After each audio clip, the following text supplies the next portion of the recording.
All right, so I'm working on my son's, which is really mine, but bought for him to drive because he's going in this Monday for his driver's permit or his driver's license. He's had his permit. Now he's going to go get his license. So this is what he got for his driver. I paid $2,500 for it. And it's actually in really pretty good shape. It got some rough cosmetics to it, but overall, mechanically, it's pretty good. The one thing it needed though was shocks. And the front two, I did those in half an hour, including jacking up the car, taking off the wheels, all that. Super easy, quick. I did the passenger side shock, 2 seconds. That took no time at all. But this driver's side rear has been an absolute nightmare. And that's because that is the top of the shock. That's bottom, and on the top, you can just kind of see here, there's these, so instead of having, here, let me grab one off.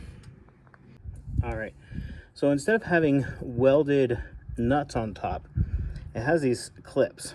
And in theory, these actually would be a pretty workable solution because as you can see, you pull it off and replace it when it goes bad. The problem is, these are such thin pieces of metal, and there's just a slight amount of rust on here.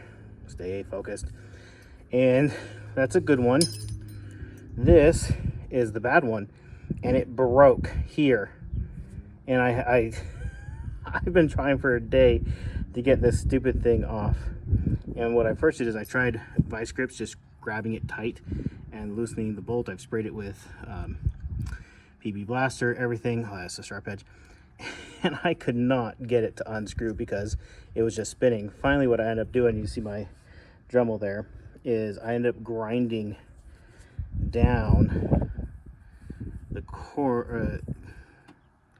I did one on that side, and I went deeper on this side to grind the sides, which of course destroyed the bolt. You see the grind. Camera does not want to focus, I apologize. So if you're in this predicament,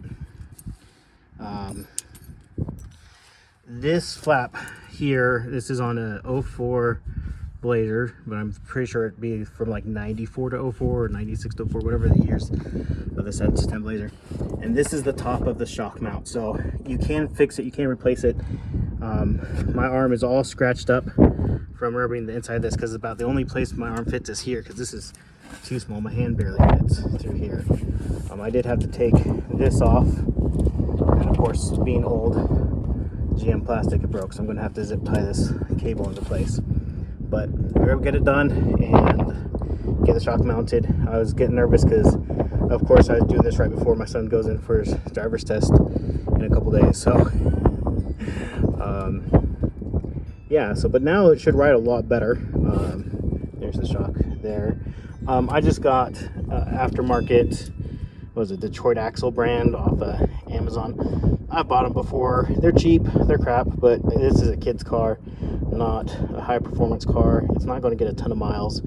I live in a small town, it's only 4 miles across, right? So, you know, he's going to drive to church activities, he's going to drive to grandma's house.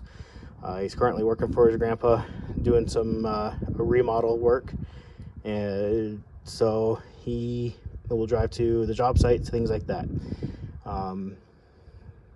You might go camping, so not a lot of driving and not spirited driving. So don't need high performance shocks, but it was pretty bouncy. Those, you can see how rusted that is. There's almost no gas in them anymore. It's long leaked out, and the fronts were worse.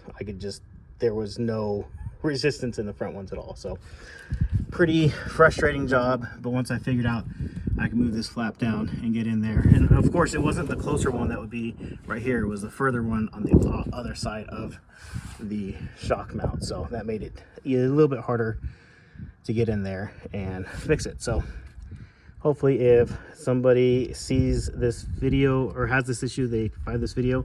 Hope that helps you with your broken stop strut bolts. So hopefully I titled this in a way that lets people find it and know about this and can fix your own car. Anyways, thanks for watching this short video. Hope you have an amazing day.